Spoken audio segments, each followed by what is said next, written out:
One more little tip: if you're struggling with the timing and when to play each chord in this one, just remember that the chord is placed exactly over the word and the part of the word where it lands in the song. And so if you can get your chords to land and strum your down strum on each part where you're on that word, you'll be just fine.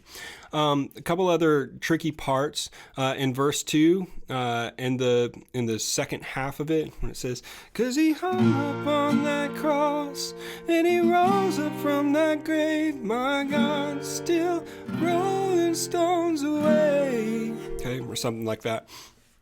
When we get to that part, what it kind of does is like all the drums and everything kind of like fades out, and it's kind of like this ethereal, like synthy type thing. You can't really do that on guitar, and so there's a couple things that you can do. Okay, one thing you can do, the easiest thing to do, is just to do a hit and hold. Strum down one time. "'Cause he hung up on that cross and he rose up from that grave, my God, still rolling stones away. There's joy in the house of the Lord." Okay, now there's always a break before that chorus, so just remember that. And those few down strums on that C is a good way to do that. The other thing that you can do to make it more ethereal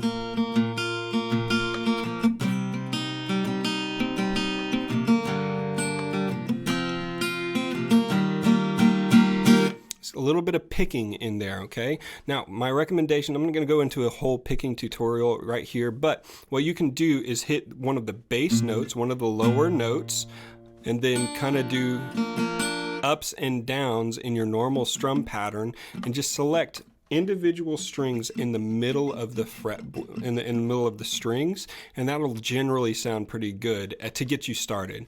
"'Cause we hung up on that cross and he rose from that grave, my God, still rolling stones away.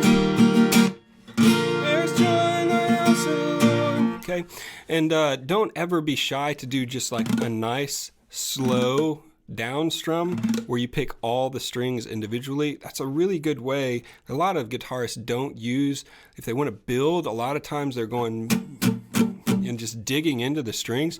A nice gentle slow single strum can really add like a transition point and a lot of build to a song.